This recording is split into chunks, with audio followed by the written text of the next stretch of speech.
One last point about the Falcons. This is their 8th year of no playoff appearances, longest streak in the NFC. They were last in the postseason in 2017. Since then, they're 53-78 when they're still alive for the postseason, and 12-4 after they're mathematically eliminated. That's almost a full season of games. Think about that. 8 years, almost a full season of games played after you've been mathematically eliminated.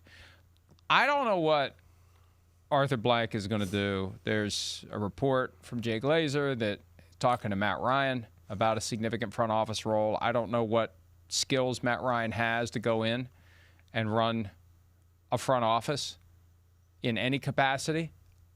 We've seen it before with quarterbacks. Dan Marino, I remember when, 2003, early days of PFT, your rookie year. I think he took a real job with the Dolphins front office and showed up and realized, man, this is work. Yeah. And 2 weeks later, he was done. Right. I think he went to the combine, and after the combine, he was like, screw this. Life's too short to deal with this crap. No.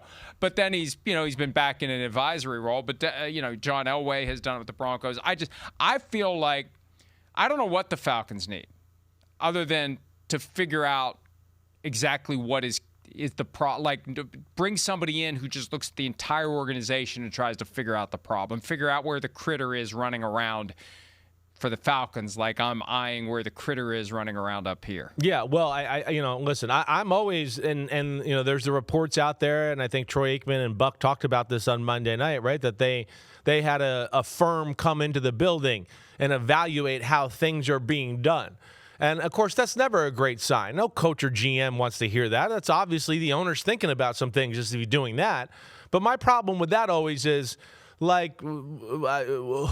in this firm, and this is not a normal business. This is not a normal business. Just because you went and went to Microsoft and figured out some things how to make their business better. Football is a totally different entity. It's not normal in its day-to-day operations of what things do and how they go on. So a guy that's rooted in business, that's there to evaluate how businesses are working, he's coming in watching football. I mean, he's got no clue. This is a nuanced thing here.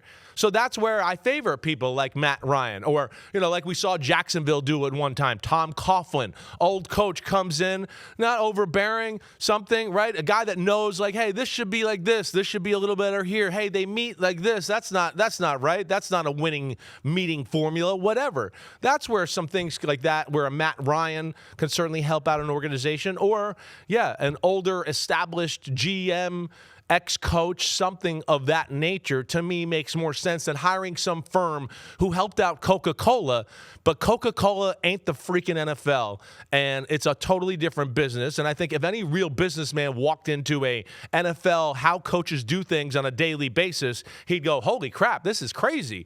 Whoa, I mean, they're in a meeting, they're yelling at guys, they're getting a game plan ready, they're telling this guy, run down to the printer, print out 800 million plays of this play and do all that. I mean, it's craziness. So we'll see where it goes with Atlanta. Yes, they're disappointing, but yes, there's potential there too. And you see that. And I think we also got to take into account they're young, right?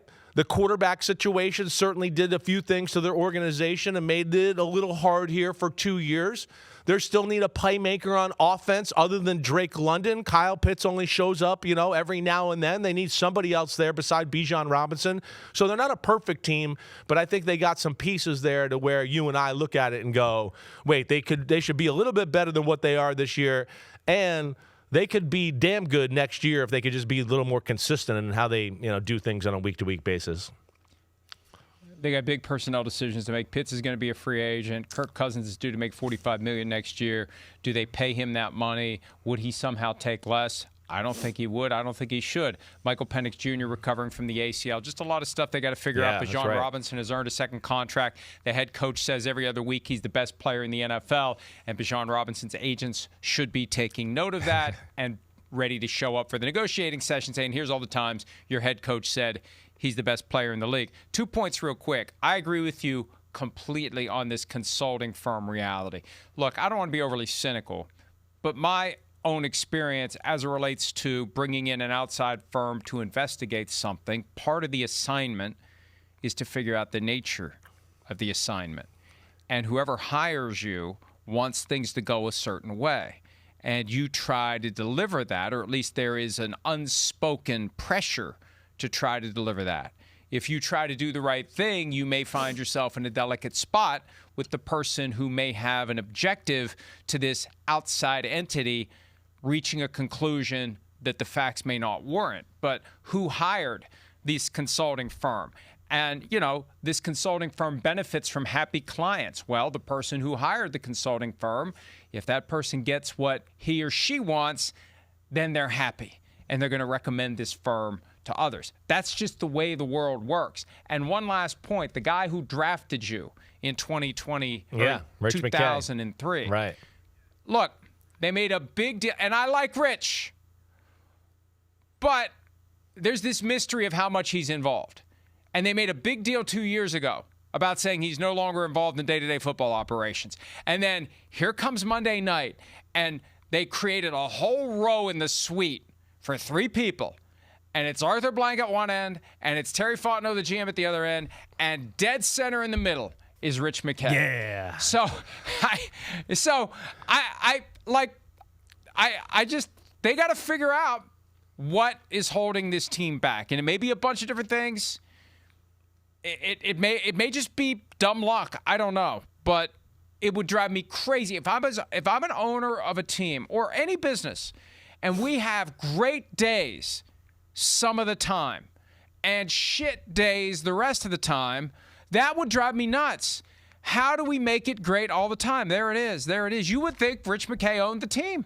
Well, Rich McKay he's an important part of the organization. Arthur Blank works security. Yeah, well, he's an important part of the organization, right? I don't think he is involved in the day-to-day stuff. But he's not involved in the football operation. Well, yeah, I think he's, involved in the organization operations there more than anything, but not, sticking his nose into football decisions maybe other than when asked. I think that's where we're at. I don't know that for sure. But I hear you, and we'll see where it goes with Atlanta.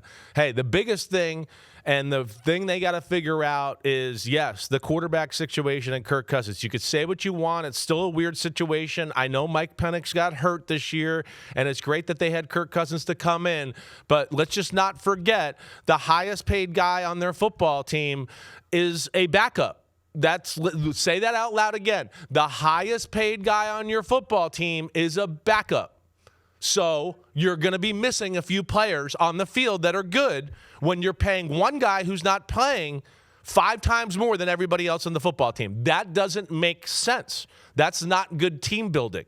And that's what they got to get figured out here. Because Kirk Cousins, if they knew they were going to go with Michael Penix in that draft, they should have never signed Kirk Cousins to that contract. Kirk Cousins and what he has made has cost them 6 to 8 quality, like real good players that they could have on the roster other than Kirk Cousins to round out their football team, and maybe they wouldn't be sitting here at 8-9 right now. Hi, it's Mike Florio. Thanks for watching PFT on YouTube. Hit subscribe for the latest news and analysis from Pro Football Talk.